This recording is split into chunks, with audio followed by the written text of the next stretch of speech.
الحمد لله الذي نزل الفرقان على عبده ليكون للعالمين نذيرا والصلاة والسلام على خير البرى بدر الهدى صدر الهدى من الهدى كفر الورى سيدنا وشفيعنا وحبيبنا ونبينا ومولانا محمد المصطفى وعلى آله بصدق الصفا وأصحابه ذي الهدى ومن تبعهم بإحسان إلى يوم الجزاء أما بعد فقد قال الله تبارك وتعالى في القرآن المجيد والفرقان الحميد فأعوذ بالله من الشيطان الرجيم بسم الله الرحمن الرحيم سبحان الذي أسرى بعبده ليلا من المسجد الحرام إلى المسجد الأقصى الذي باركنا حوله لنريه من آياتنا إنه هو السميع البصير صدق الله العظيم وقال الله تبارك وتعالى في شأن حبيبه ونبيه ورسوله إن الله وملائكته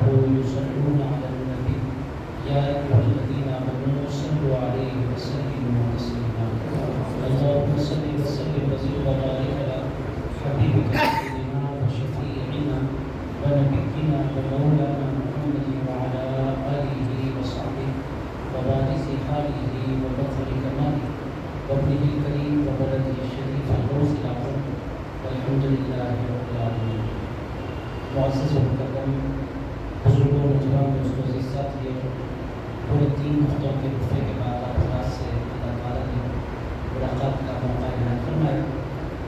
آج چونکہ 26ویں رجب المرجب کا آغاز ہو گیا ہے، انشاءاللہ تعالیٰ کل 27ویں شب ہوگی، اور 27ویں شب جیسا کہ آپ تمام حضرات جانتے ہیں شب معراج کے نام سے جانی جاتی ہے۔ عزیزان گرامی قدر کو میں مناسب سمجھا کہ آپ کی خدمت میں 2-3 علمی پیسے شب معراج سے ریلیٹڈ آپ کی خدمت میں رکھوں تاکہ بہت سی باتیں کلیئر ہوں۔ زیادہ پچھوڑی باتیں نہیں، بنیادی 2-3 باتیں آپ کی خدمت میں کرتا ہوں۔ عزیزان گرامی قدر جو کتاب اس وقت میرے سامنے موجود ہے، کتاب کا نام ہے شفا تعریف حقوق المصطفیٰ صلی اللہ علیہ وسلم۔ عزیزان گرامی قدر یہ بہت مشہور کتاب ہے، کتاب کا نام شفا ہے۔ موضوع اس کا حضور پاک علیہ السلام کے حقوق کو جاننا، اللہ تعالیٰ نے جو حضور کے حقوق رکھے ہیں، حضور کے حق رکھے ہیں، ان کے جاننے کے حوالے سے کتاب ہے۔ بڑی جامع کتاب، حضور کے فضائل، شمائل، قصائد کے حوالے سے بہت مشہور معروف کتاب۔ اس کو حضرت قاضی ایاز ابوالفضل ایاز بن موسیٰ بن ایاز العیسوی رضی اللہ تعالیٰ عنہ نے لکھا ہے، جو جن کا وصال مبارک 544 ہجری میں ہوا، یعنی یہ حضرت میران پیر غوث الاعظم دستگیر کے زمانے کے بزرگ ہیں جنہوں نے کتاب لکھی ہے۔ بڑے محدث قاضی ایاز ان کا نام ہے۔ اگر آپ سیدھا یاد رکھنا چاہیں تو قاضی ایاز ان کا نام۔ ان کی کتاب اردو میں بھی ٹرانسلیٹ ہو گئی ہے، اور میں سمجھتا ہوں کہ انگلش میں بھی یقینی طور پر یہ ٹرانسلیٹ ہو گئی ہوگی، کیونکہ بہت مشہور کتاب ہے حضور پاک علیہ السلام کی سیرت پر، حضور پاک علیہ السلام کے حقوق پر۔ میرے دوستو، آج کے لیے جس چیپٹر کا میں نے انتخاب کیا وہ، جیسا کہ میں نے آپ کی خدمت میں کیا ہے، یہ چیپٹر بڑا امپورٹنٹ ہے معراج کے حوالے سے۔ عزیز دوستو، معراج کا جو بیان ہے، رسول اللہ علیہ السلام نے جو بیان فرمایا اسی کو ہم پڑھ لیتے ہیں، چند احادیث مبارکہ جس سے آپ کو اندازہ ہوگا۔ عزیز دوستو، آئیے معراج کو سنتے ہیں۔ اللہ تعالیٰ نے قرآن مجید میں 2 مقامات پر معراج کا بیان فرمایا، 2 مقامات پر۔ پہلا مقام بنی اسرائیل ہے، اللہ تعالیٰ نے اس کی پہلی آیت میں معراج کا بیان فرمایا۔ دوسرا مقام سورۃ النجم ہے، اللہ تعالیٰ نے سورۃ النجم کی 17 آیتوں میں معراج کا بیان فرمایا۔ عزیزان گرامی قدر، معراج کو حضرت نظام الدین اولیاء محبوب الہی رحمۃ اللہ علیہ نے بہت خوبصورت بات بیان فرمائی۔ ارشاد فرماتے ہیں معراج کا جو سفر ہے یہ 3 حصوں میں تقسیم ہے۔ حضرت نظام الدین اولیاء اللہ بہت بڑی بڑی باتوں کو بہت آسانی سے سمجھا دیا کرتے ہیں۔ نظام الدین اولیاء قدس سرہ العزیز کی جو کتاب ہے فوائد الفؤاد، دلوں کو فائدہ پہنچانے والی باتیں، فوائد الفؤاد، حضرت نظام الدین اولیاء محبوب الہی نے اس میں ارشاد فرمایا معراج کے بارے میں کہ معراج کا سفر 3 حصوں میں تقسیم ہے۔ ارشاد فرماتے ہیں پہلا جو حصہ ہے اس کو اسراء کہتے ہیں، اسراء، ISRA، اسراء پہلا حصہ ہے۔ عزیزان گرامی قدر، یہ شروع کہاں سے ہوتا ہے؟ اسراء کا آغاز ہوتا ہے مکہ معظمہ سے، اور اسراء کا انتہا اور اسراء کی جو اینڈنگ پوائنٹ ہے وہ مسجد اقصی ہے، جس کا بیان سورۃ بنی اسرائیل میں آیا، پہلی آیت مبارکہ میں سورۃ بنی اسرائیل کی۔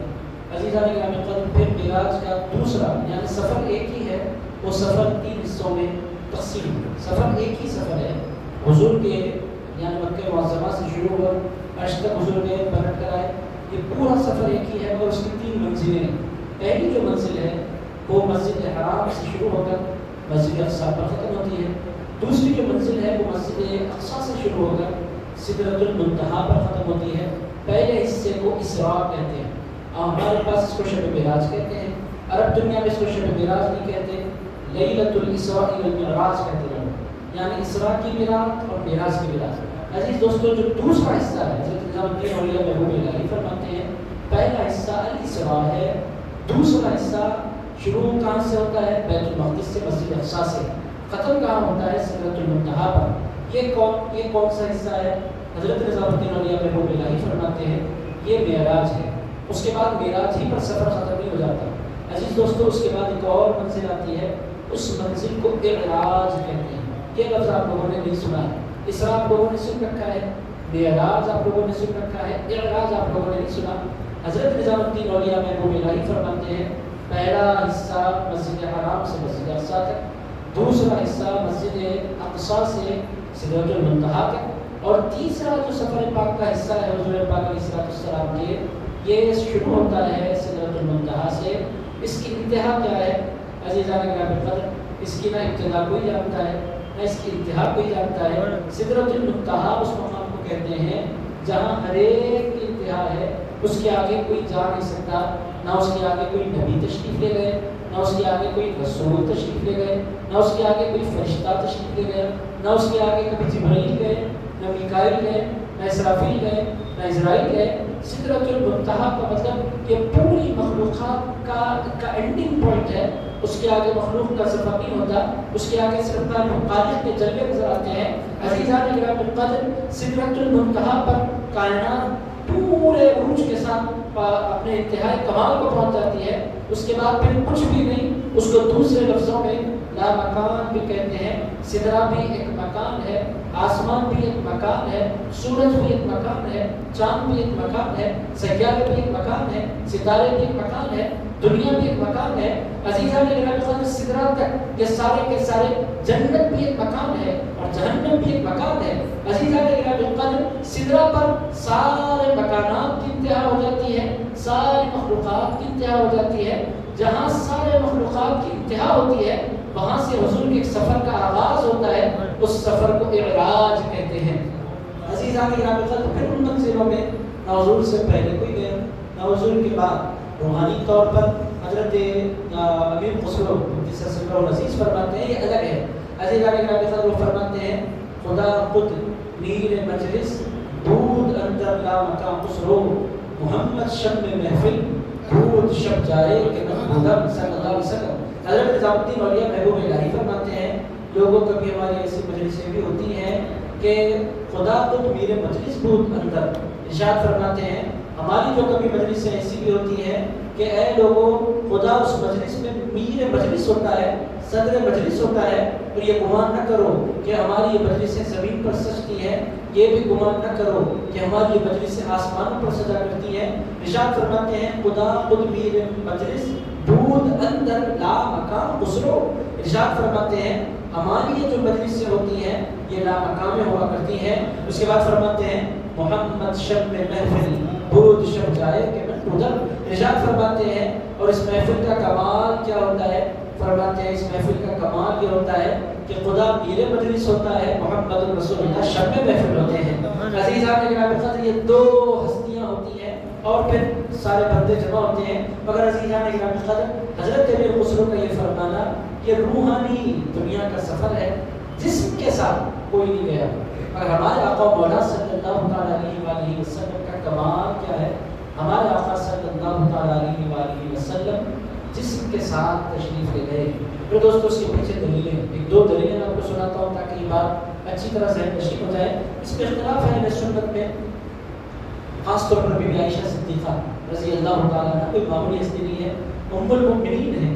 حضرت بی بی عائشہ صدیقہ رضی اللہ تعالیٰ عنہا ارشاد فرماتی ہیں، کیا ارشاد فرماتی ہے بی بی عائشہ صدیقہ رضی اللہ تعالی عنہا نے ارشاد فرمایا ما فقدت جسد رسول اللہ صلی اللہ علیہ وسلم. حضرت بی بی عائشہ صدیقہ رضی اللہ تعالی عنہا ارشاد فرماتی ہیں کہ میں نے رسول اللہ علیہ السلام کے جسد مبارک کو مس نہیں کیا، یعنی رسول اللہ علیہ السلام معراج کی شب موجود تھے. حضرت بی بی عائشہ صدیقہ چونکہ وہ زوجہ ہیں، ان کا بیان بڑا ویلڈ ہے. وہ جو بیان فرماتی ہیں کہ میں نے حضور کی باڈی کو مس نہیں کیا، یعنی حضور موجود تھے. اس کو بہت سے علماء نے دلیل بنایا اور لوگوں نے کہا کہ حضور گئے نہیں بلکہ یہ خواب تھا. مگر عزیزان گرامی اس کا ایک بہت خوبصورت جواب محدثین دیتے ہیں. ارشاد فرماتے ہیں کہ بی بی عائشہ صدیقہ رضی اللہ تعالیٰ عنہ بیان فرما رہی ہے کہ معراج کے موقع پر حضور کہیں تشریف نہیں لے گئے، مگر بی بی عائشہ صدیقہ رضی اللہ تعالیٰ عنہ کا اس وقت نہ نکاح ہوا تھا نہ بدائی ہوئی تھی، یعنی وہ حضور ان کے گھر میں تھے بھی نہ وہ حضور کے گھر تشریف لائی تھی. پھر ان کا یہ فرمانا کہ میں نے حضور کو مس نہیں کیا، محدثین فرماتے ہیں حضور کو معراج ایک مرتبہ نہیں ہوئی، کئی مرتبہ ہوئی. کئی مرتبہ حضور کو معراج خواب کے ذریعے ہوئی، روح کے ذریعے ہوئی، ایک مرتبہ حضور کو معراج جسم کے ذریعے ہوئی. عزیزان گرامی قدر بی بی عائشہ صدیقہ جو فرما رہی ہیں میں نے مس نہیں کیا، وہ کسی خواب کی بات ہوگی جس میں حضور نے مس نہ کیا ہو، مگر ایک مرتبہ ایسی معراج بھی حضور کو ہوئی جس میں رسول اللہ علیہ السلام نے جسم مبارک کے ساتھ تشریف لے گئے. یہ پہلا عنصر ہے. اس کے علاوہ آیت مبارکہ جو میں نے پڑھی اس میں بھی بڑی دلیل ہے کہ حضور اپنے جسم مبارک کے ساتھ تشریف لے گئے. اس میں دلیل کون سی ہے؟ اللہ تعالیٰ ارشاد فرماتا ہے، کیا فرماتا ہے؟ سبحان الذی اسری بعبدہ لیلا. اللہ تعالیٰ فرماتا ہے کہ پاک ہے وہ ذات جو اپنے بندے کو لے گئی. عزیزان گرامی قدر یہاں اللہ نے یہ نہیں فرمایا کہ اللہ تعالیٰ نے اپنے حبیب کی روح کو اللہ تعالیٰ لے گیا. اللہ تعالیٰ فرماتا ہے میں اپنے مصطفیٰ کی روح کو لے کر نہیں گیا، میں اپنے بندے خاص کو لے کر گیا. اور آپ کس کو کہتے ہیں؟ اب صرف جسم کو بھی نہیں کہتے، اب صرف روح کو بھی نہیں کہتے، اب تو اس کو کہتے ہیں جس کے اندر روح بھی ہو، جس کے پاس جسم بھی ہو. جب جسم اور روح دونوں اکٹھا ہو جائے تب جا کر عبد کہا جاتا ہے. عزیزان گرامی قدر اس سے بھی ایک دلیل ملتی ہے کہ رسول اللہ علیہ السلام معراج میں تشریف لے گئے، حضور پاک علیہ السلام جسم مبارک کے ساتھ تشریف لے گئے. اسی پر تقریباً علماء کا اتفاق ہے. انہوں نے چند نام گنائے ہیں، وہ نام بھی میں آپ کی خدمت میں کر دیتا ہوں. حضرت صاحب شفا ارشاد فرماتے ہیں نہیں خواب جسم کے ساتھ نہیں گئے اور خواب کی یہ بات ہے، ایسا کہنے والی ایک ہستی ہے بی بی عائشہ صدیقہ رضی اللہ تعالیٰ عنہا، مگر حضور جسم کے ساتھ گئے اور سر کی آنکھوں سے حضور نے دیکھا. اس کی دلیل دینے والے اور اس پر بھروسہ رکھنے والے جو حضرات ہیں ان کے نام آپ سماعت فرمائیں. حضرت ابن عباس رسول اللہ کے چچیرے بھائی، حضرت جابر حضور کے صحابی، حضرت انس حضور کے صحابی، حضرت حذیفہ، حضرت عمر، حضرت ابو ہریرہ، حضرت مالک بن صعصع، حضرت ابی حبہ البدری، حضرت ابن مسعود، حضرت ضحاک، حضرت سعید بن جبیر، حضرت قتادہ، حضرت ابن مسکر، حضرت ابن شہاب، حضرت ابن زید، حضرت سیدنا امام حسن، حضرت ابراہیم، حضرت مسروق، حضرت مجاہد، حضرت عکرمہ، حضرت ابن جریج. عزیزان گرامی قدر اتنی بڑی جماعت نے صحابہ کے کہا کہ رسول اللہ علیہ السلام صرف خواب میں تشریف نہیں لے گئے بلکہ جسم مبارک کے ساتھ معراج میں تشریف لے گئے. عزیزان گرامی قدر قاضی عیاض فرماتے ہیں ایک طرف حضور سے ملنے والی بہت بڑی جماعت ہے، ایک طرف تنہا بی بی عائشہ صدیقہ رضی اللہ تعالیٰ عنہا ہے، اور بی بی عائشہ صدیقہ رضی اللہ تعالیٰ عنہا کی جو بات ہے اس سے زیادہ مستقل، چونکہ ایک بہت بڑی جماعت کہہ رہی ہے کہ حضور نے جسم کے ساتھ معراج کی ہے تو ان کا قول اور ان کی بات زیادہ ویلڈ ہے. یہ ایک دلیل ہو گئی. عزیزان گرامی قدر اب آئیے کہ معراج کا واقعہ سنتے ہیں، معراج میں ہوا کیا، کیسے کیسے واقعہ پیش آئے. عزیز دوستو حضور پاک علیہ السلام کی زبانی سنتے ہیں واقعی معراج. ایک ایک لفظ دل میں اتار لیں. اب یہ جتنی باتیں میں بیان کرنے لگا ہوں حضور پاک علیہ السلام کی کے ارشادات مبارکہ اور حضور پاک علیہ السلام کی احادیث مبارکہ عام طور پر یہ سننے کا معراج کے بیانوں میں بھی موقع نہیں ملتا. وجہ یہ ہوتی ہے کہ وہ درس حدیث نہیں ہوتا کہ ساری حدیثیں پڑھ کر سنائی جائیں، وہ بیان ہوتا ہے. بیان میں عالم دین کی مجبوری ہوتی ہے کہ اس کو ہٹ پوائنٹس کو شیئر کرنا ہوتا ہے، وہ ساری حدیثیں نہیں پڑھ سکتا. مگر عزیزان گرامی قدر چونکہ مبارک مجلس ہے، حدیث کی مجلس ہے، میں سیدھے آپ کی خدمت میں حضور پاک علیہ السلام کے الفاظ سناتا ہوں. سارا نقشہ آپ کی آنکھوں میں پھر جائے گا کہ حضور کی معراج ہوئی کیسے. اب آپ سنیں حدیث مبارک روایت کس سے ہے، پوری سند میں لکھی ہے. ہم صحابی کا نام لے لیتے ہیں جن سے حدیث مبارک بنی ہے. میں پوری حدیث سند میں پڑھوں گا تو بہت سارا لگ جائے گا. حضرت انس بن مالک رضی اللہ تعالیٰ عنہ سے مروی ہے ان رسول اللہ صلی اللہ علیہ وسلم قال رسول اللہ صلی اللہ علیہ وسلم نے فرمایا اتیت بالبراق، یہاں سے شروع ہوتا ہے میری خدمت میں براق لایا گیا۔ براق کیوں لایا گیا؟ عزیزان گرامی، براق ہے کیا؟ عزیز دوستو، براق ایک سواری ہے۔ یہ سواری کہاں کی ہے؟ یہ سواری جنت کی سواری ہے۔ عزیزان گرامی قدر، یہ لایا کیوں گیا حضور پاک علیہ السلام کی خدمت میں؟ دنیا کو میسیج دینے کے لیے کہ لوگوں تم گھوڑے پر سواری کرتے ہو، تم اونٹ پر سواری کرتے ہو، تم خچر پر سواری کرتے ہو، تمہارا سواری کرنا اور ہے، مصطفیٰ کا سواری کرنا اور ہے۔ عزیزان گرامی قدر، پہلی ہی سواری لا کر اللہ رب العزت نے امت کو میسیج دے دیا جنت کی براق پر آپ بھی ہو سکتا ہے سوار ہو جائیں، مگر اس کے لیے مرنا ضروری، جنت میں جانا ضروری، تب جا کر براق کی سواری جنت ہی کریں گے۔ عزیزان گرامی قدر، وہ کب کریں گے ہم نہیں جانتے، ہزاروں سال گزر جائیں تب جا کر جنت میں انٹری ہو، اور پھر جنت میں جانے کے بعد ہم براق کی سواری کریں۔ عام جنتی جنت میں جانے کے بعد براق کی سواری کرتے ہیں، اور رسول اللہ مکے میں رہ کر براق کی سواری کر لیا کرتے ہیں۔ عزیزان گرامی قدر، یہ رسول اللہ علیہ السلام کی ذات مبارکہ ہے۔ پہلے ہی ٹکڑے سے حضور نے بتا دیا کہ لوگوں تمہاری اور ہماری سواری میں بھی زمین آسمان کا فرق ہے۔ میرے دوستوں، نہیں ہم کار میں بھی سفر کرتے ہیں، آپ کی ہماری جو کار ہے وہ کوئی بڑی تیز رفتار سے نہیں، اس کی رفتار کیا ہے 100 پر جاتی ہے، 120، بہت اچھی کار ہے، بڑی کنڈیشن کی کار ہے، بہت شاندار ہے، 160 180 بھر گیا۔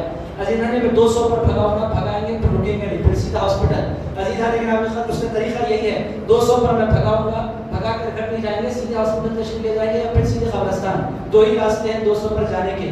عزیزان گرامی، ہماری یہ سوال ہے، یہ پلین بہت تیز رفتار کے ساتھ جاتا ہے، کیا اس کی رفتار ہے؟ عزیز دوستو، بہت تیز رفتار کے ساتھ کی بجائے تو 800 کلومیٹر پر میل کی رفتار سے زیادہ، اس سے بڑھ کر نہیں۔ عزیزان گرامی، حضور کی خدمت میں جو سواری پیش کی گئی تھی جس کا نام براق ہے، براق بنا ہے برق سے، اور برق کہتے ہیں بجلی کو۔ عزیز دوستو، جس رفتار کے ساتھ بجلی جاتی ہے اسی رفتار کے ساتھ رسول اللہ کی سواری جاتی ہے۔ عزیزان گرامی قدر، یہ ہے حضور پاک علیہ السلام کی سواری، جان حد نگاہ پڑتی تھی وہاں تک حضور کی سواری کا ایک سفر پر ایک قدم پڑتا تھا۔ آپ اندازہ لگائیں کتنی تیز رفتار یہ سواری ہے۔ عزیزان گرامی قدر، کچھ لوگ کہتے ہیں کہ کیسے ایسے ممکن ہے ایسی تیز رفتار سواری پر بیٹھ کر سفر کر لینا، عام بندہ تو نہیں کر سکتا۔ حضور کے لیے کوئی چیز ناممکن نہیں ہے، جو کہ اللہ کے حبیب نے نہیں فرمایا میں گیا، اللہ فرماتا ہے میں لے گیا۔ عزیزان گرامی، جب اللہ لے جاتا ہے تو اللہ پروٹیکشن کرنا بھی جانتا ہے۔ عزیز دوستو، بہت سے لوگ کہتے ہیں یہ کیسے ممکن ہے کہ رات کے مختصر سے حصے میں بیت المقدس حضور جا کر آ جائے، کیسے پاسبل ہے؟ میرے دوستو، آپ اگر اپنے اوپر گمان کریں تو امپاسبل ہے، عام انسان کو اگر دیکھیں امپاسبل ہے کہ وہ بطور مثال انڈیا سے نکلے سیدھے فلسطین جائے، پلٹ کر آ جائے، امپاسبل ہے انسان کے لیے، مگر یہی کام پاسبل ہے جنات کے لیے۔ جنات کا معاملہ کیا ہے؟ عزیزان گرامی، جنات کا معاملہ یہ ہے کہ آپ جانتے ہیں، زدہ ہوں گے، جنات ایک ملک سے دوسرے ملک کا سفر بڑی مشکل سے 5 منٹ کے اندر طے کر لیا کرتے ہیں، بڑی مشکل سے 5 منٹ کے اندر۔ ان کی رفتار کا عالم یہ ہے، عزیز دوستوں، کو چاہیں تو 5 منٹ کے اندر مدینہ چلے جائیں، 5 منٹ کے اندر بغداد چلے جائیں۔ عزیزان گرامی، جنات کی رفتار کا یہ عالم ہے، 5 منٹ چاہیے ان کو ایک ملک سے دوسرے چھوٹے ملکوں کی طرف، بڑے ملکوں کی طرف سفر کرنے کے لیے۔ اب یہ بازو نیپال، یہ تو 2 منٹ کا رستہ ہے۔ عزیزان گرامی، یہ پاکستان، یہ 1.5 منٹ کا رستہ ہے جن کے لیے۔ عزیز دوستو، جنات کی رفتار کا یہ عالم ہے تو پھر سرکار کی رفتار کا عالم کیا ہوگا؟ عزیزان گرامی، یہ جو جن ہیں یہ بنائے گئے ہیں آگ سے۔ عزیز دوستو، آگ کے اندر بھی ایک رفتار ہوتی ہے مگر اس کی رفتار کم ہے۔ حضور پاک علیہ السلام کی جو ذات مبارکہ ہے وہ آگ سے بنے ہوئے نہیں ہے، ہمارے حضور نور سے بنے ہوئے ہیں۔ عزیزان گرامی، نور کی جو رفتار ہے اس سے بڑھ کر ہمارے سرکار کی رفتار ہے۔ آپ دیکھیں سورج نکلتا ہے، چند سیکنڈوں کے اندر اس کی روشنی زمین تک پہنچ جایا کرتی ہے۔ عزیز دوستو، اس کے لیے کوئی بہت بڑا، کوئی اس کے لیے بہت ڈیفیکلٹ کام نہیں ہے، نور کے اندر بڑی رفتار ہوتی ہے۔ آپ کھٹکا آن کرتے ہیں، آتے ہی لائٹ آتے گھنٹہ نہیں لگاتے، ادھر آپ نے کھٹکا آن کر دیا ادھر لائٹ آ گئی۔ پرانی جو لائٹس ہوتی تھی وہ بھبکتی تھی، اس کے بعد آتی تھی۔ آج کل تو ٹیکنالوجی نے ترقی کر لی، ادھر آپ نے بٹن آن کیا ادھر لائٹ آ گئی، نہیں میں آ رہی ہوں، کچھ دیر کے بعد پھر پہنچوں گی۔ لائٹ کبھی اس طرح نہیں بولا کرتی۔ عزیزان گرامی، لائٹ بہت تیز رفتاری کے ساتھ سفر کرتی ہے، اور وہ لائٹ جاتی ہے، بہت قصہ ہے، باہر تو نہیں جاتی، انڈیا میں کبھی کبھی جاتی ہے، اب تلنگانہ میں نہیں جا رہی ہے۔ بہرحال میرے دوستو، قصہ کیا ہے؟ لائٹ کی رفتار جو ہوتی ہے وہ انسان کی رفتار سے بہت تیز ہوتی ہے۔ حضور کی خدمت میں جو سواری پیش کی گئی تھی وہ سواری بھی برق سے بننے والی سواری تھی، برق برق کس کو کہتے ہیں؟ بجلی کو. برق کس کو کہتے ہیں؟ لائٹ کو. حضور پاک علیہ الصلوۃ والسلام کسی سواری پر سفر کیا, دنیا کو پہلے ہی قالی براق کا ذکر کر کے دنیا کو حضور نے بتلا دیا, لوگوں تمہارا سفر کرنا اور ہے, ہمارا سفر کرنا اور ہے, تمہاری سواری اور ہے, ہماری سواری اور ہے. ایسی دوستوں یہ پہلا جملہ تھا, اتانی اتیت بالبراق. حضور اس کو ڈسکرائب کر رہے ہیں, وہ براق دکھتا کیسے ہے یہ بھی تو پتہ چل جائے, ہم نے تو دیکھا نہیں. حضور فرماتے ہیں وہو دابۃ ابیض طویل. حضور فرماتے ہیں کوئی جانور ہے, اس کا کلر کیا ہے؟ حضور فرماتے ہیں وہ سفید رنگ کا ہے, براق سفید رنگ کا ہے. آپ لوگوں کو شاید نہیں پتا تھا, آپ حدیث سنیں گے تو بہت سی چیزیں معلوم ہوں گی. حضور فرماتے ہیں ابیض, وہ سفید ہے, طویل, اور حضور فرماتے ہیں بہت اونچا جانور ہے, براق بہت اونچا ہے. فوق الحمار و دون البغل. حضور فرماتے ہیں گدھے سے اونچا ہے, خچر کے برابر ہوگا. یضع حافرہ عند منتہی طرفہ. حضور فرماتے ہیں وہ اپنا ایک قدم ادھر رکھتا ہے جہاں اس کی نظر پہنچا کرتی ہے. منتہا طرف کی انتہا پر وہ اپنا ایک قدم رکھا کرتا ہے. اس کے بعد حضور فرماتے ہیں فرقت, میں اس پر سوار ہو گیا. یہ اس حدیث مبارک میں بیت وہ مسجد حرام میں جانا اور زمزم سے دل کا دھویا جانا, اس کا ذکر اس حدیث مبارک میں نہیں آیا ہے. بہرحال اب آگے بڑھتے ہیں. حضور نے جیسے جیسے بیان فرمایا فرقبتہ حتی اتیت بیت المقدس. حضور فرماتے ہیں میں اس پر سوار ہو گیا, حتی اتیت بیت المقدس, یہاں تک کہ میں بیت المقدس پہنچ گیا. فربطته بالحلقة التي يربط بها الانبیاء. حضور ارشاد فرماتے ہیں پھر میں نے براق کو اس جگہ پر باندھ دیا جہاں پیغمبر اپنی سواریوں کو باندھا کرتے تھے. میرے دوستوں سوال یہ پیدا ہوتا ہے, براق بھاگنے والی سواری تھی؟ عزیزان گرامی, بھاگنے والی سواری نہیں تھی, وہ تو آئی تھی حضور کے لیے. عزیز دوستوں براق بھاگنے والی سواری نہیں تھی, اس کے باوجود بھی حضور نے اس کو باندھا. یہ کیا ہے؟ امت کے نام مسیج ہے کہ پہلے اپنا کام کر لو پھر اللہ پر بھروسہ کرو. عزیزان گرامی, اللہ کر دیتا, اللہ فرماتا ہے بھائی تم حرکت کرو, حرکت میں برکت ہے. حرکت ہی دیکھ کر اللہ کر دیتا, اللہ ہوتا میں بھی نہیں کرتا, جاؤ. عزیزان گرامی, دنیا کا طریقہ کیا ہے؟ پہلے اسٹیپ انسان کو اٹھانا پڑتا ہے. بہت سے لوگ کچھ کرتے نہیں, اللہ کر دے گا. اللہ فرماتا ہے تم قدم تم بڑھاؤ پھر کرم ہم فرمائیں گے. عزیزان گرامی, قدر انسان کو اپنا قدم بڑھانا پڑتا ہے. یہ درست ہے کہ جو کرتا ہے اللہ کرتا ہے, مگر بندے کو اپنی محبت کا اظہار تو کرنا پڑے گا, بندے کو قدم تو اٹھانا پڑے گا. قدم اٹھائے بغیر انسان کو برکت اور انسان کے کام نہیں بنا کرتے. اللہ تعالیٰ نے قرآن مجید میں فرمایا فَإِذَا عَزَمْتَ فَتَوَكَّلْ عَلَى اللَّهِ. اللہ پاک فرماتا ہے جب تم کوئی کام کے کرنے کا ارادہ کرو تم پھر بھروسہ کرو اللہ کی ذات پر. ایک صحابی حضور کی خدمت میں آئے, اگر اس کے حضور میرے پاس اونٹ ہے میں اس کو باندھ کر اللہ پر بھروسہ کروں یا چھوڑ کر اللہ پر بھروسہ کروں؟ حضور نے فرمایا اعقلها توکل, پہلے تم اس کو باندھو پھر اللہ پر بھروسہ کرو. بہت سے لوگ صحت کا کوئی خیال نہیں رکھتے, جو بولے بنداس کھاتے ہیں, کھانے کے بعد بولتے ہیں میرا بھروسہ اللہ پر ہے. عزیزان گرامی, اللہ نے کبھی نہیں بولا کہ زیادہ کھا کر مر جاؤ. اللہ فرماتا ہے پہلے احتیاط کرو پھر اللہ کی ذات پر بھروسہ کرو. عزیز دوستو, احتیاط کے بعد اگر بیماری آ جائے تو بندے کو کہنا پڑتا ہے یہ قضا ہے, یہ تقدیر ہے, مگر انسان کو تدبیر پہلے کرنی ہے. تدبیر کرے بغیر انسان نہیں جی سکتا. میرے دوستوں, تقدیر اور تدبیر پر میں چلا جاؤں تو پھر آج کا درس رہ جائے گا. وہ بڑا طویل عنوان, بڑا دلچسپ عنوان. تقدیر ایک ریالٹی ہے, مگر عزیزان گرامی انسان کو اللہ تعالیٰ نے تدبیر کرنے کا حکم دیا ہے. انسان کو اللہ تعالیٰ نے کوشش کرنے کا حکم دیا ہے. اور عزیز دوستو, بہت سی مرتبہ تدبیر سے تقدیر بدل بھی جایا کرتی ہے, تو انسان کو ہمیشہ کوشش کرنا چاہیے. مگر کافروں میں اور مومنوں میں فرق کیا ہے؟ کافر تدبیر کر کے تدبیر پر بھروسہ کرتے ہیں, مومن کام کر کے کام پر بھروسہ نہیں کرتا, مولا پر بھروسہ کرتا ہے. یہی دونوں کا فرق ہے. عزیز دوستو, کافر کیا کرتا ہے؟ کام کرتا ہے, کام پر بھروسہ, محنت کرتا ہے, محنت پر بھروسہ, جاب کرتا ہے, جاب پر بھروسہ. اس کو بھروسہ اپنے ٹیلنٹس پر ہوتا ہے, اس کو بھروسہ اپنی اسکلس پر ہوتا ہے, اس کو بھروسہ اپنی نالج پر ہوتا ہے. مومن یہ ساری چیزیں حاصل کرتا ہے, مگر بھروسہ نہ نالج پر کرتا ہے, نہ اسکلس پر کرتا ہے, نہ ٹیلنٹس پر کرتا ہے, نہ محنت پر کرتا ہے. مومن اس کو کہتے ہیں کہ سب کچھ کرنے کے بعد بھروسہ اپنے مولا کی ذات پر کیا کرتا ہے. اسی دوستوں, یہ تھوڑا سا ڈفرنس ہے مومن کے پوائنٹ آف ویو میں اور کافر کے پوائنٹ آف ویو میں. بہرحال حضور پاک علیہ الصلوۃ والسلام فرماتے ہیں فربطته بالحلقة التي يربط بها الانبیاء, میں نے اس کو باندھ دیا اس مقام سے جہاں پیغمبر اپنی سواریاں باندھا کرتے تھے. ثم دخلت المسجد, پھر میں مسجد کے اندر داخل ہو گیا۔ عزیز دوستو، اس سے پتہ کیا چل رہا ہے؟ حضور کو جانا تھا عرش پر، مگر حضور تشریف لائے بیت المقدس۔ سوال یہ پیدا ہوتا ہے بیت المقدس کیوں آئے؟ عزیزان گرامی القدر، اس کا سیدھا سادہ جواب یہ ہے کہ بیت المقدس حضور پاک علیہ السلام اس واسطے آئے کہ حضور پاک علیہ السلام پیغمبروں کو اپنا دیدار عطا فرمانا چاہتے تھے، اور حضور پاک علیہ السلام برکت والے مقام پر جا کر امت کو ایک میسیج بھی دینا چاہ رہے تھے کہ اے میرے امتیوں، اگر کوئی مقام برکت والا مل جائے تو اس کی زیارت کو جایا کرو۔ برکت والے مقام کی زیارت کے لیے جانا یہ بدعت اور ناجائز نہیں ہے، برکت والے مقام پر جانا مصطفیٰ کی سنت ہے۔ عزیزان گرامی القدر، یہ بڑا امپورٹنٹ پوائنٹ ہے جو معراج کی شب میں بہت سے لوگ مکہ شریف جائیں، اجمیر شریف جائیں، گلبرگہ شریف جائیں، کلیر شریف جائیں، دلی حضرت نظام الدین اولیاء محبوب الہی کی بارگاہ جائیں، کربلا جائیں، نجف اشرف جائیں۔ بہت سے لوگ کہتے ہیں کیوں جاتے ہیں، وہاں جانے کا فائدہ کیا ہے؟ عزیزان گرامی القدر، حضور پاک علیہ السلام امت کو پیغام دے رہے ہیں کہ لوگوں، برکت کے مقام پر جانا بدعت نہیں ہے، برکت کے مقام پر جانا رسول اللہ کی سنت ہے۔ عزیز دوستو، اتنی بات تو آپ بھی جانتے ہیں، میں بھی جانتا ہوں کہ حضور کو بیت المقدس سے کوئی برکت لینی نہیں تھی، اس کے باوجود حضور گئے۔ حضور کو کوئی برکت وہاں سے حاصل نہیں کرنی تھی، اس کے باوجود حضور تشریف لے گئے۔ حضور کیا برکت حاصل کریں گے بیت المقدس سے؟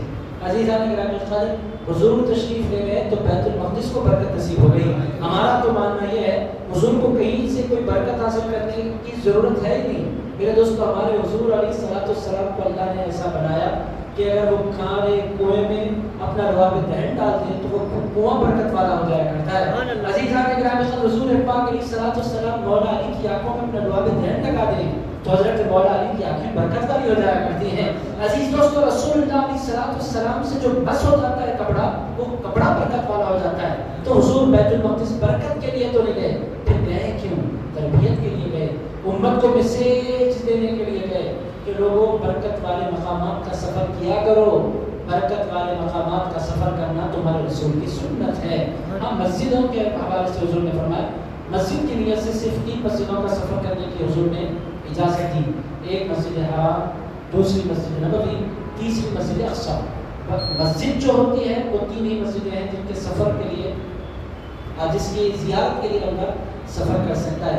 اگر عزیزان گرامی القدر، اس کے علاوہ برکت کے لیے بہت سے مقامات کا سفر ہو سکتا ہے، شریعت میں منع نہیں۔ بہرحال حضور فرماتے ہیں ثم دخلت المسجد فصليت فيه ركعتين، حضور فرماتے ہیں پھر میں مسجد میں داخل ہوا اور میں نے مسجد میں داخل ہوتے ہی 2 رکعتیں ادا کی۔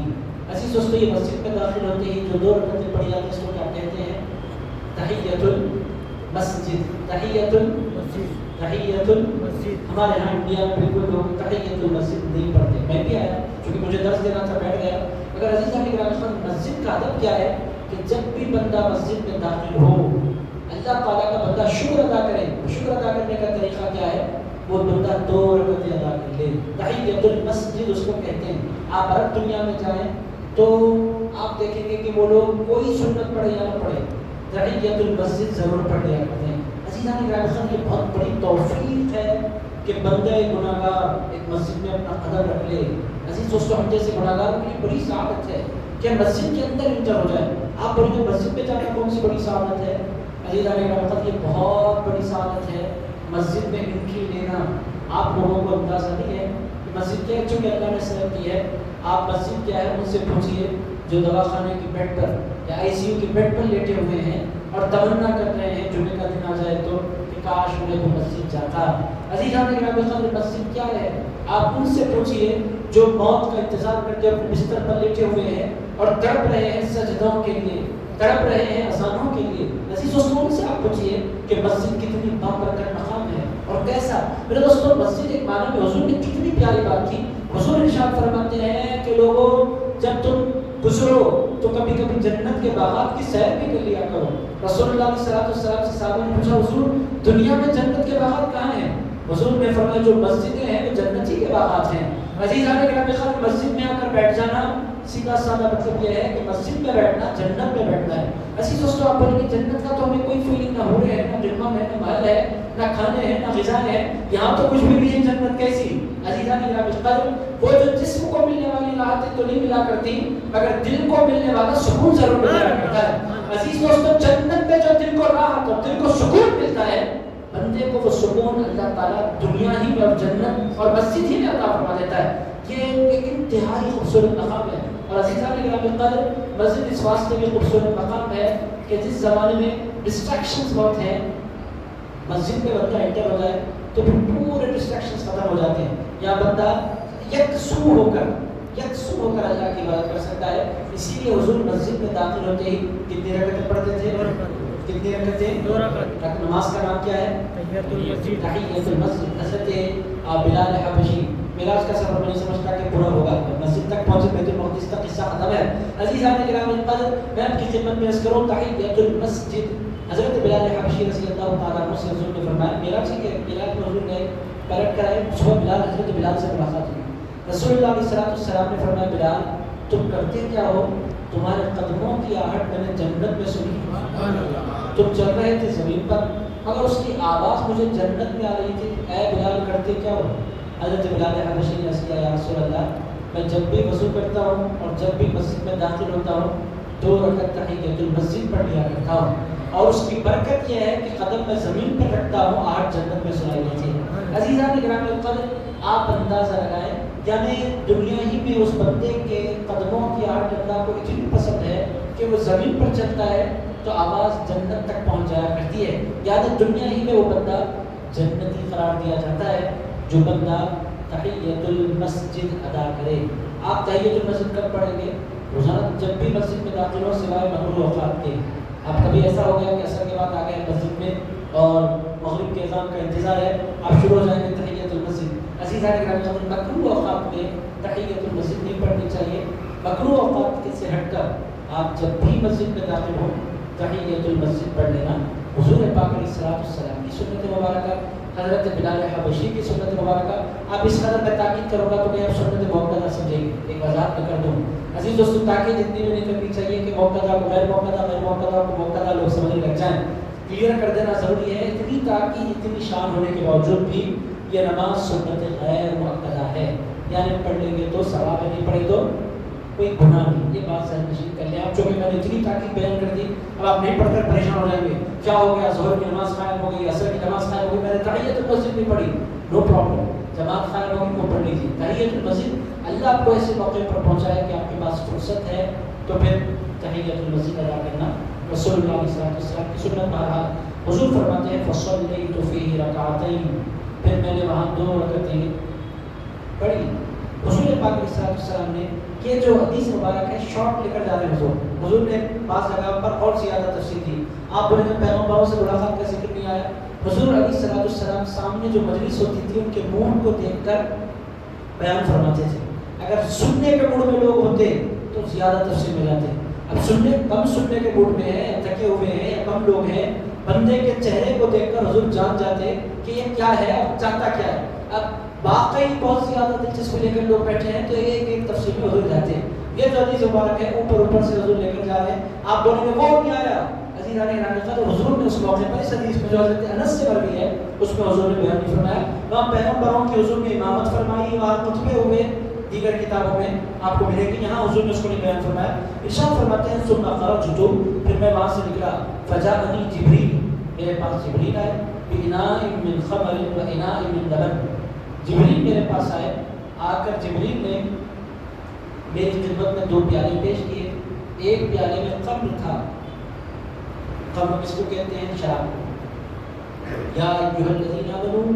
انما الخمر والمیسر والانصاب رجس من عمل الشیطان، یہ حضور پاک علیہ السلام کس کو پسند کرتے ہیں؟ پھر امت کو پیغام، حضرت جبریل امین نے میری خدمت میں 2 برتن پیش کیے، 2 پیالے پیش کیے، ایک شراب کا تھا، دوسرا دودھ کا تھا، اناء من لبن، دوسرا پیالہ دودھ کا تھا، فاخترت اللبن، حضور فرماتے ہیں میں نے دودھ کے پیالے کو چن لیا، میں نے دودھ پیا۔ عزیزان گرامی القدر، دودھ یہ حضور پاک علیہ السلام کی پسندیدہ غذاؤں میں سے ایک ہے، مگر اس زمانے میں وہ بھی پیور نہیں مل رہا ہے، یہ ایک چیپٹر ہے۔ عزیزان گرامی القدر، ہر جگہ ملاوٹ ہے، آپ دیکھیں اصل جو دودھ صحت مند جو دودھ ہوتا ہے، صحت کا ایک لیکچر نہیں ہے مگر بات نکلی ہے تو ضمن میں آپ کی خدمت پیش کر رہا ہوں. صحت مند وہ دودھ ہوتا ہے جو جانور چلنے والا ہو، جو جانور چلتا نہیں ہے. آج کل ہو کیا رہا ہے، بھینسوں کو پیدا ہوگا بعد باندھتی ہے تو نہیں مرے تک اس کا کام ہی بندے میں رہنا ہے، مجھ رہنا ہے زندگی بھر.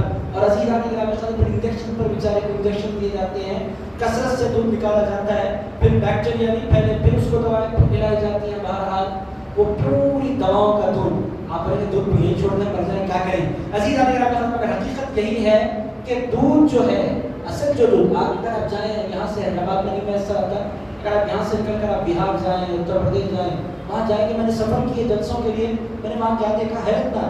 عزیز علی گرامی جتنے گھر اتنی گائے، ہر گھر کے باہر گائے بندھی ہوئی، جن میں جا کر گائے چل کر آتی ہے. میں نے پوچھا کہ آپ لوگ گائے رکھتے کیوں اس طرح؟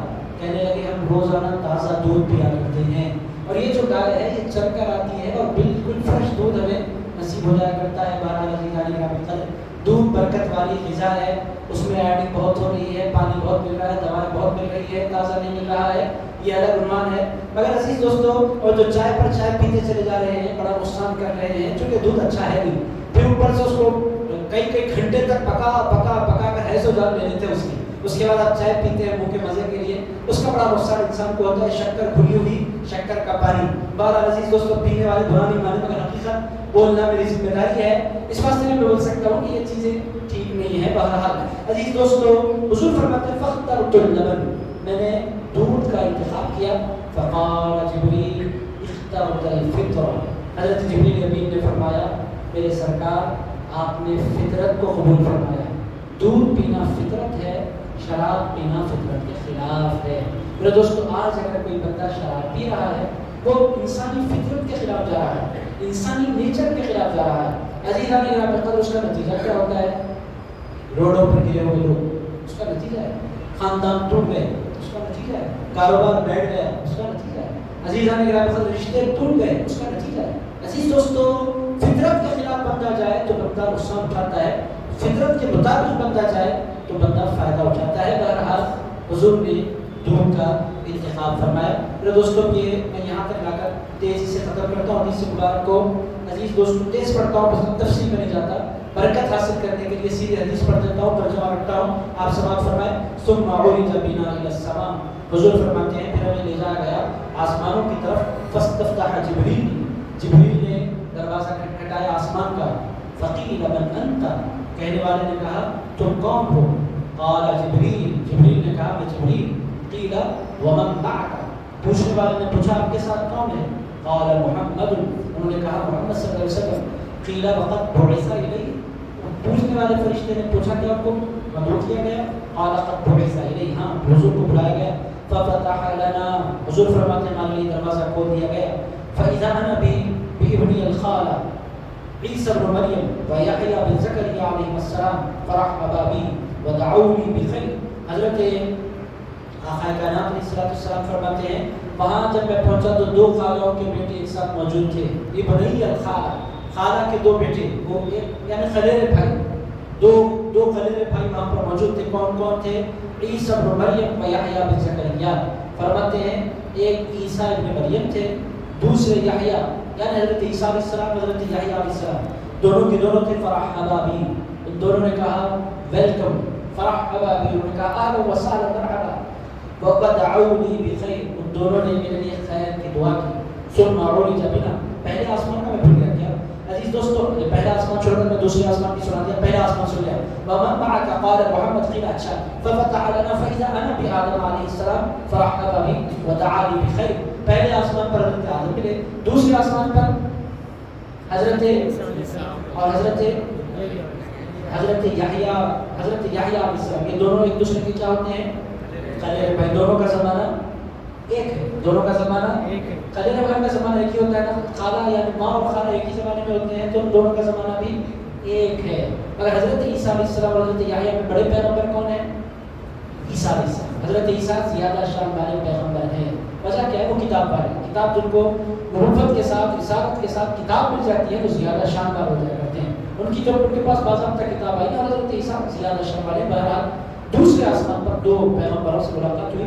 ثم عرج بنا الى فإذا السماء الثالثة پھر میں تیسرے آسمان پر گیا فذكر الله مثل پر پہلے آسمان پر جو ہوگا دوسرے آسمان پر بھی ہوا دوسرے آسمان پر جو ہوگا تیسرے آسمان پر بھی ہوا ففتح لنا ہمارے لیے دروازے کھول دیے گئے فإذا أنا بيوسف علیہ السلام وہاں پر حضرت سیدنا یوسف علیہ السلام تھے وإذا هو قد أعطي شطر الحسن حضرت آخر کائنات علیہ السلام فرماتے ہیں ہاں تیسرے آسمان پر وہی یوسف تھے جن کو اللہ تعالیٰ نے حسن کے 10 حصوں میں سے 9 حصے عطا فرما دیے عزیزان گرامی حسن کے 10 حصوں میں سے اللہ تعالیٰ نے جن کو 9 حصے عطا فرما دیے وہ یوسف علیہ السلام آپ اندازہ لگا لیں کہ کس قدر وہ خوبصورت ہوں گے حضرت سیدنا یوسف علیہ السلام سوال یہ پیدا ہوتا ہے ان کو تیسرے آسمان پر لا کر کھڑا کیوں کیا گیا ان کو بتانے کے لیے کہ اے یوسف تمہیں حسن کے 9 حصے ملے ہیں اور 10 پورے کے پورے حصے بنا لو تو محمد رسول اللہ کا چہرہ بنا کرتا ہے پیغام دینے کے لیے کہ تم بہت حسین ہو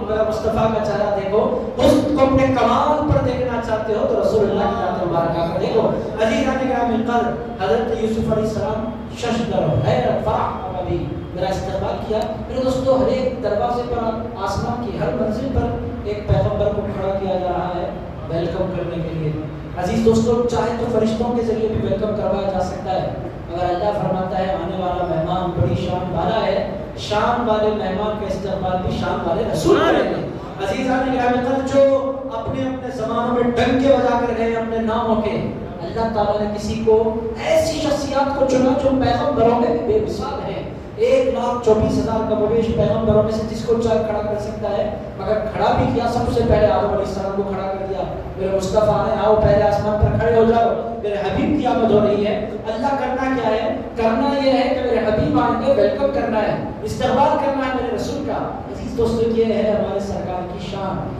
آج کل پاگل قسم کے لوگ ہم بھی حضور کی طرح ہیں حضور ہماری طرح ہے بھائی تیرا استقبال کرنے کا کارپوریٹر نہیں کرتا اور تو کہہ رہا ہے حضور میری طرح ہے اپنی حیثیت دے اور کہاں کہاں کی بڑی بڑی باتیں کرنے لگ گیا ہے عزیز دوستو ہوتا بہت چھوٹا ہے اور باتیں بڑی بڑی کرتا ہے ہمارے سرکار کی شان کیا ہے استقبال کے لیے انبیاء کھڑے ہو جایا کرتے ہیں اے دوستو انسان کو اپنی حیثیت جاننا ہے اسی لیے معراج سے بہت سے لوگوں کو پرابلم نہیں ہے کہ واقعہ سننا نہیں چاہتے بیان نہیں کرنا چاہتے شب معراج آتی ہے دروازوں پر تالے لاک کر دیتے ہیں عزیز دوستو معراج سیلیبریٹ کرنا نہیں چاہتے کیوں معراج بیان کریں گے تو اس ساری باتیں پتہ چلیں گی اور جیسے جیسے شان پتہ چلیں گی امت کہے گی کہ ہم غلام الگ ہیں ہمارے سرکار الگ شان والے ہیں عزیز دوستو یہ برداشت نہیں ہوتا ان کے ساتھ بھر کی پلانی پر پانی پھر جاتا ہے بہرحال میرے دوستو آپ لوگ تھک تو نہیں گئے یہ ختم کر دوں عزیز تیزی کے ساتھ معراج کا پورا واقعہ نہیں بیان کرتا سدرہ تک پہنچاتے ہیں پھر سفر ختم عزیز دوستو اس کے بعد حضور فرماتے ہیں ثم عرج بنا الى السماء الرابعه پھر مجھے چوتھے آسمان پر لے جایا گیا وذکر مثلہ پھر وہاں بھی اسی طرح ہوا جو پہلے آسمانوں پر ہوا فاذا انا بادریس اب میرے پاس ادریس کھڑے تھے فرحب بی حضرت ادریس نے مجھے ویلکم کیا اس کے بعد ودعا لی بخیر اور میرے لیے خیر کی دعا مانگی قال اللہ تعالی ورفعناہ مکانا علیا دو پیغمبر ایسے ہیں جو جسموں کے ساتھ بغیر یعنی روح کے ساتھ بلکہ اپنے جسموں کے ساتھ ابھی بھی آسمانوں میں زندہ ہیں دو پیغمبر ہیں ایک پیغمبر حضرت عیسیٰ علیہ السلام یہ تو آپ لوگوں کو معلوم ہے حضرت عیسیٰ علیہ السلام یہ تو آپ لوگوں کو معلوم ہے نا آپ لوگوں کو معلوم ہے رفعہ اللہ الیہ حضرت عیسیٰ علیہ السلام ابھی ان کا انتقال نہیں ہوا دوسرے پیغمبر جو آسمانوں میں موجود ہیں وہ حضرت ادریس علیہ السلام وہ بھی اپنے جسم مبارک کے ساتھ آسمانوں میں موجود ہیں ان کا قصہ کیا ہے آپ لوگ سنیں گے نا انشاءاللہ 5 منٹ دے دیجیے بڑا دلچسپ ہے آپ لوگ کے پاس ذہن نشین رکھیں کہ جملہ 4 پیغمبر ہیں جن کے بارے میں آتا ہے کہ وہ 2 آسمانوں پر موجود ہیں جو 2 زمین میں موجود ہیں عزیزان گرامی قدر جو زمین میں موجود ہیں ایک تو ان کے بارے میں تو پکا ہے حضرت خضر علیہ السلام وہ تو موجود ہیں حضرت الیاس کے بارے میں بعض روایتوں کے مطابق وہ موجود ہیں جو پیغمبر آسمانوں میں موجود ہیں وہ 2 ہیں ایک عیسیٰ علیہ السلام دوسرے ادریس علیہ السلام ادریس علیہ السلام کا قصہ بھی بڑا دلچسپ حضرت ادریس علیہ السلام نے حضرت اسرائیل ملک الموت کو بلا کر فرمایا ملک الموت روح کیسا نکالتے ذرا بتلاؤ تو حضرت ملک الموت بولے روح نکالا تو آپ کا انتقال ہو جائے گا کہنے لگے خالی ٹرائل کر لیں کہنے لگے وقت نہیں ہوا آپ کا کیسے کروں کہنے لگے میں پیغمبر ہوں بھائی خالی ٹرائل کرنے میں حضرت میں دیکھنا چاہتا ہوں روح نکلتی کیسے روح نکل جائے گا ڈال دو قصہ ختم حضرت اسرائیل علیہ السلام نے کہا یہ میں کسی کے ساتھ تو نہیں کر سکتا، مگر آپ پیغمبر ہیں، آپ کی بات میں ٹال نہیں سکتا، آپ کے حکم پر روح نکالتا ہوں۔ روح نکالی، داخل کر دیا۔ داخل کرنے کے بعد پھر اللہ کی بارگاہ میں التجا کی، اے اللہ میں جنت دیکھنا چاہتا ہوں۔ اللہ تعالیٰ نے فرمایا موسٹ ویلکم، آ جائیے، آئیے جنت کی سیر کر لیجیے، جنت دیکھ لی۔ جنت دیکھ لینے کے بعد اللہ کی بارگاہ میں عرض کیا مولا جنت بہت اچھی ہے، رہ جانا چاہتا ہوں۔ اللہ تعالیٰ نے فرمایا ادریس جنت میں تو نہیں رہ سکتے، جنت میں تو بعد میں کوئی بھی انٹر ہوتا ہے، اور جنت میں انٹری لینے کے لیے 2 شرطیں ہیں۔ عرض کیا مولا وہ کیا؟ ارشاد فرمایا پہلی شرط یہ ہے کہ انسان کا مرنا ضروری ہے، دوسری شرط یہ ہے کہ سب سے پہلے جنت میں میرے مصطفیٰ جائیں گے، انسان کوئی جائے گا نہیں، تو پھر آپ جنت میں کیسے رہ جائیں گے؟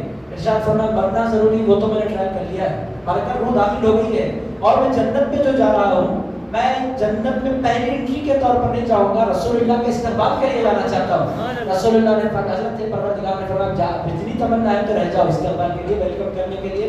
تو جنت سے نکل کر وہ ان کی ڈیوٹی لگائی اللہ تعالیٰ نے 4تھے آسمان پر، ابھی موجود ہیں حضرت سیدنا۔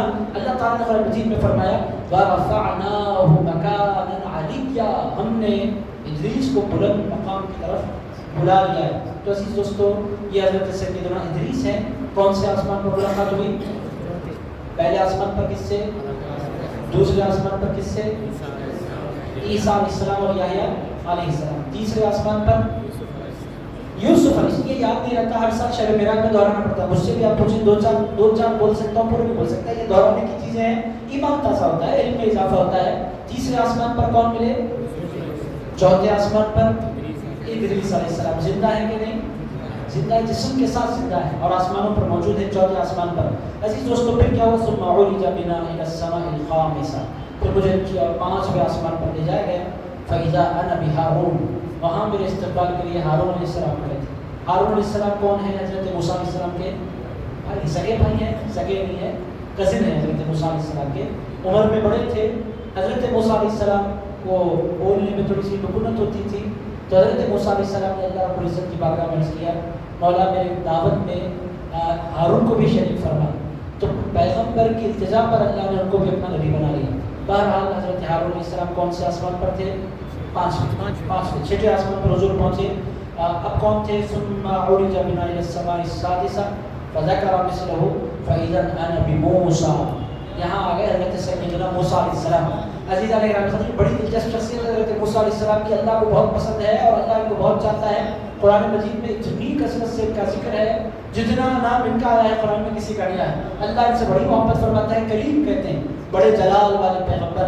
یہ ہیں 6ٹھے آسمان پر استقبال کے لیے، ان کا بڑا رول بھی ہے معراج میں۔ میں آگے عرض کرتا ہوں وَدَعَا لِي بِخَيْرٍ، ملاقات کی، حضور سے خیر کی دعا کی۔ ثُمَّ عُرِجَ بِنَا إِلَى السَّمَاءِ السَّابِعَةِ، حضور فرماتے ہیں پھر مجھے 7ویں آسمان پر لے جایا گیا۔ فذكر، اس کو پھر اسی طرح بیان فرمایا فَإِذَا أَنَا بِإِبْرَاهِيمَ مُسْنَدًا ظَهْرَهُ إِلَى الْبَيْتِ الْمَعْمُورِ۔ ارشاد فرماتے ہیں 7ویں آسمان پر پہنچا، اب تک لوگوں نے ٹھہر کر استعمال کیا تھا، اب ایک ہستی تھے بیت المعمور میں بیٹھے تھے، اور بیٹھنے کا انداز کیا ہے؟ بیت المعمور کو پیٹ لگا کر بیٹھے۔ عزیزان، بیت المعمور کس کو کہتے ہیں؟ کعبے 2 ہیں، ایک نہیں۔ ایک کعبہ انسانوں کا اور جنات کا کعبہ ہے، وہ مکہ معظمہ میں ہے۔ ایک کعبہ فرشتوں کا ہے، وہ 7ویں آسمان پر ہے۔ عزیزان اکرام قدر، ہمارے کعبے کو کعبۃ اللہ کہتے ہیں، اس کعبے ہمارے کعبے کو بیت اللہ کہتے ہیں، اور وہاں کے کعبے کو بیت المعمور کہتے ہیں۔ معمور کا مطلب بھرا ہوا، ہمیشہ بھرا ہوا رہتا ہے، 24 گھنٹے فرشتے اس کا طواف کر رہے ہوتے ہیں۔ فرشتے جس کا طواف کرتے ہیں ٹیک لگا کر آرام سے بیٹھے ہوئے رعب کے ساتھ، وہ کون ہے؟ وہ حضرت سیدنا ابراہیم علیہ السلام۔ اب یہ اٹھ کر کیوں نہیں آئے؟ دادا ہیں، دادا ہیں تو پھر دادا بتائیں کہ میں دادا ہوں۔ عزیزان اکرام قدر، حضور پاک علیہ السلام نے کتنی خوبصورتی کے ساتھ ان کا بیان فرمایا۔ یہ بول سکتے تھے وہاں ابراہیم، مگر فرمایا ابراہیم میرے دادا ہے۔ دادا سے بڑا پیار حضور کو، دادا سے ہر پوترے کو پیار ہوتا ہے، مگر یہ دادا ایسا کہ دادا کو، یہ دادا حضور پر ناز کرتے ہیں، رسول اللہ اپنے دادا پر ناز کرتے ہیں۔ اور عزیزان اکرام قدر، 2 ہی لوگوں کے بارے میں اللہ تعالیٰ نے فرمایا کہ یہ اسوہ ہیں تمہارے لیے، پوری امت کے لیے اسوہ۔ 2 ہستیوں کے بارے میں اللہ نے فرمایا، اسوہ کا مطلب رول ماڈل۔ رول ماڈل کون ہے؟ اللہ تعالیٰ نے فرمایا 2 ہستیاں امت کے لیے رول ماڈل ہیں، ایک ابراہیم علیہ السلام، دوسرے رسول اللہ علیہ السلام۔ بہرحال آپ سنیں فَإِذًا أَنَا بِإِبْرَاهِيمَ، میں ابراہیم علیہ السلام کے پاس پہنچا، مُسْنَدًا ظَهْرَهُ إِلَى الْبَيْتِ الْمَعْمُورِ، اندازہ لگائیں ٹیک لگا کر، فرشتے جس کا طواف کرنا اس گھر کو ٹیک لگا کر بیٹھے ہیں۔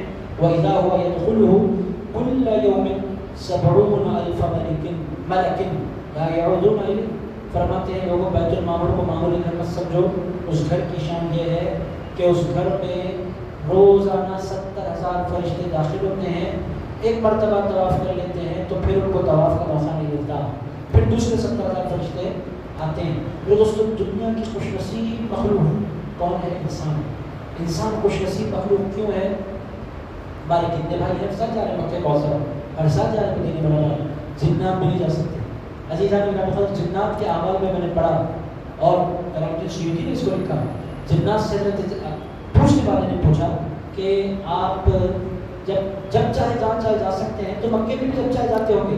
کہنے لگے نہیں ایسا نہیں ہے، پہلے ہمارے نام کا اجازت ملنا چاہیے۔ وہ فرشتے دیتے ہیں، کہاں سے ملتی اجازت؟ وہ جن جانے، جس کا نام نکلتا ہے وہی کعبے کو جاتا ہے، جس کا نام نکلتا ہے وہی حج کو جاتا ہے۔ ورنہ اگر پورے جنات کو چھوڑ دینا، ایک جن کی عمر 5,000 سال 10,000 سال، عزیز مرتے نہیں جلدی، عزیز آنے کے بعد مرتے ہی نہیں، 10,000 سال ایک کی عمر، اور پھر لاکھوں کی تعداد میں بسے ہوئے جن، تو پھر پورا کعبہ جنوں سے بھر جائے۔ عزیز آنے کے بعد اس لیے ایک مرتبہ اگر کسی کو چانس مل جائے روزہ رسول پر حاصل کا تو زندگی بھر کے لیے اس کے لیے شرف۔ انسان ایک ایسے فرشتوں کو بھی اسی طرح نہیں ہے چانس، ایک مرتبہ آ گئے روزہ رسول پر تو پھر مرتے جب تک ان کو چانس نہیں ملتا۔ جس کو چانس مل جایا کرتا ہے اس کو جبریل امین کہتے ہیں، جن کو بار بار چانس نصیب ہو جاتا ہے، ورنہ فرشتوں کو کیسے ملتا ہے؟ انسان کی قسمت کیا ہے؟ بعض تو جا کر مدینے میں پھنس جاتے ہیں، اور بعض خوش نصیب وہ ہوتے ہیں اللہ جن کو اسباب عطا فرما دیتا ہے، انسانیت میں چلے جاتے ہیں۔ عزیزان گرامی یہ انسانیت کا شرف ہے، جن نہیں جا سکتے، جن حج کرتے ہیں عزیز دوستوں کرتے ہیں۔ آپ بولیں گے کیا رمیع جمار کرتے ہیں؟ رمیع جمار بھی کرتے ہیں، مگر انسانوں کے رمیع جمار میں اور جنات کے رمیع جمار میں بڑا فرق ہے۔ انسان چھوٹے کنکر مارتے ہیں، جنات بڑے بڑے پتھر اٹھا کر پھینکتے ہیں۔ آپ بولیں گے وہ دکھتے نہیں، وہ دکھتے نہیں، وہی تو کمال ہے، اسی لیے تو ان کو جن کہتے ہیں۔ مگر جنوں کا آپ یہ دلچسپ بات ہے کہ آپ بڑی انٹرسٹ کے ساتھ، آپ بڑی توجہ کے ساتھ سنیں جنوں کی۔ عزیزان گرامی یہ باتیں اگر آپ پڑھنا چاہیں تو باضابطہ کتاب ہے، اس عنوان پر جلال الدین سیوطی رحمۃ اللہ علیہ نے کتاب الجن یا کتاب الجن والشیاطین کے نام سے کچھ چھوٹی کتاب ہے، اردو میں ٹرانسلیشن آیا ہے، میں نے پڑھی، آپ بھی پڑھ سکتے ہیں۔ بہرحال عزیز دوستو اب ختم کرتے ہیں آج کے حدیث مبارک۔ ثم ذهب بي الى سدرة المنتهى، پھر مجھے سدرة المنتهى پر لے جایا گیا، واذا ورقها كآذان الفيل، اس کے پتے ہاتھی کے کانوں کی طرح ہیں، واذا ثمرها كالقلال، قلال کا لفظ میرے ذہن میں نہیں ہے، بہرحال اس کے پھل جو ہے قلال کی طرح ہے۔ حضور فرماتے ہیں قلال کیا ہے؟ مرتبہ مشین چیک کرنی پڑے گی۔ قال فلما غشيها من امر الله ما غشيها تغير، حضور فرماتے ہیں پورے سدرۃ المنتہا پر جو چھانا تھا چھا گئے، مطلب کیا؟ سدرۃ المنتہا پر لاکھوں کروڑوں فرشتے جمع ہو گئے، کیوں؟ حضور کے دیدار کے لیے، رسول اللہ تشریف لائے۔ سیلیبریٹی آ جائے تو لوگ دیکھنے کے لیے بے چین ہو جایا کرتے ہیں، پورے فرشتے، چونکہ پوری کائنات کی سب سے بڑی سیلیبریٹی آ گئی تھی تو اللہ کے حبیب فرماتے ہیں فرشتے چھا گئے سدرہ پر، جیسے ان کو چھانا تھا حضور کے دیدار کے لیے۔ فما احد من خلق الله يستطيع ان ينعتها من حسنها، حضور فرماتے ہیں خوبصورتی اتنی ہے اس منظر کی کہ کسی بندے کے اندر یہ مزہ نہیں ہے کہ وہاں کے حسن کو بیان کر سکے۔ عزیز دوستو انسان جب لائٹس لگا دے اور خوبصورت ڈیکوریشن کرے تو وہ منظر دیکھنے والا ہوتا ہے۔ انسان جب سجانے پر آتا ہے شادی خانوں کو، اپنے گھروں کو، تو بہت خوبصورت سجاتا ہے۔ اللہ نے جس کو سجایا ہے اس کے حسن کا عالم کیا ہوگا؟ فرشتوں کا نور ہی نور، لائٹس کی طرح فرشتے جگمگا رہے ہیں، اس میں ہی حسن ہے۔ حضور فرماتے ہیں الفاظ نہیں ہے اس کو بیان کرنے کے لیے۔ پھر رسول اللہ علیہ السلام فرماتے ہیں، حضور فرماتے ہیں فَأَوْحَى اللَّهُ إِلَيْكَ مَا أَوْحَى، اب یہاں پر حضور نے آگے کا سفر ایک لفظ میں بیان فرمایا، اللہ نے مجھ پر جو وحی کرنی ہے، جو بات اللہ نے مجھے کرنی ہے کی۔ پھر اس کے بعد کیا ہوا؟ فَفَرَضَ عَلَيَّ 50 صَلَاةً فِي كُلِّ يَوْمٍ وَلَيْلَةٍ، حضور فرماتے ہیں میرا اللہ نے مجھے ایک دن اور ایک رات میں 50 نمازیں پڑھنا اللہ نے مجھ پر فرض قرار دیا، مجھ پر اور میری امت پر۔ فنزلت الى موسیٰ، پھر میں چھٹے آسمان پر موسیٰ علیہ السلام سے ملاقات کیا۔ فقال ما فرض ربك على امتي، موسیٰ علیہ السلام نے پوچھا آپ کی امت پر آپ کے رب نے کیا فرض فرمایا؟ قلت 50 صلاة، میں نے کہا 50 نمازیں اللہ نے فرض قرار دی ہیں۔ قال ارجع الى ربك فاسأله التخفيف، اے میرے سرکار پلٹ کر جائیے اللہ کی بارگاہ میں اور اللہ سے کہیے تخفیف کرے، اس میں ڈسکاؤنٹ کرے، کچھ کم کرے۔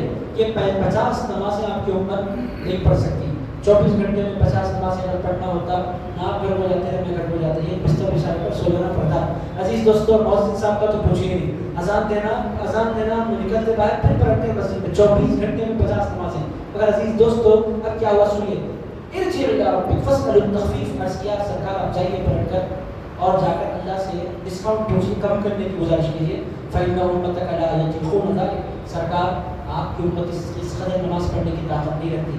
فإني قد بلوت بنی اسرائیل وقبلتهم، کہنے لگے میں نے بنی اسرائیل کو اچھی طرح آزمایا ہے، آپ کی امت کی عمریں چھوٹی کمزور لوگ، طاقت کم. میری امت طاقتور زبردست سالڈ انتہائی لمبے چوڑے لوگ 2 نماز پڑھنے کے لیے سکھاتے تھے. آپ کی امت تو پہلے سے کمزور، یہ کہاں سے 50 نمازیں پڑھے گی. حضور میں آسما چکا ہوں، نہیں پڑھ سکتے، کب کریں گے. فقال فرجعت الى ربي فقلت يا ربي خفف عن امتي، میں اللہ کی بارگاہ میں حاضر ہوا، میں نے اللہ سے کہا اس کو کم کیجیے. اللہ تعالیٰ نے اس کو کم کرنا شروع کیا. فحط عني خمسا، یہاں تک کہ کم کرتے کرتے کرتے اب وہ پوری حدیث ہے. پہلے اللہ تعالیٰ فرماتا ہے، حضور فرماتے ہیں 5 اللہ نے کم کی. پھر میں موسیٰ کے پاس آیا، موسیٰ علیہ السلام نے فرمایا آپ کی امت نہیں پڑھ سکتی، پھر کم کیجیے. پھر کم کیا. ان امتک لا یطیقون ذلک فارجع الی ربک فاسأل التخفیف. حضور پاک علیہ السلام جاتے گئے. عزیزان گرامی قدر، ایک مرتبہ اللہ تعالیٰ کے دیدار کے لیے تشریف لے گئے، 9 مرتبہ اپنی امت کے لیے حضور تشریف لے گئے. 9 مرتبہ اپنی امت کے لیے حضور پاک علیہ السلام عرش پر تشریف لے گئے. آپ اندازہ لگائیں کہ اللہ کے حبیب اپنی امت سے پیار کتنا کرتے ہیں. حضور کے لیے کوئی ڈیفیکلٹ نہیں تھا، 50 نمازیں بھی حضور پڑھ لیتے. حضور اپنی خاطر نہیں گئے، اپنی امت کی خاطر تشریف لے گئے. امت سے حضور کو کتنا پیار ہے. بہرحال پھر آخرکار 10 نمازیں لگیں. اللہ حضرت موسیٰ علیہ السلام نے فرمایا اور کم کریں. حضور تشریف لے گئے. فتلک 50 صلاۃ، پھر وہ نمازیں 5 لگیں. اللہ تعالیٰ نے ارشاد فرمایا میرے حبیب اب آپ جائیے، جاتے جاتے میری بات سن لیجیے، نمازیں میں نے کم کی ہیں، ثواب میں نے کم نہیں کیا ہے.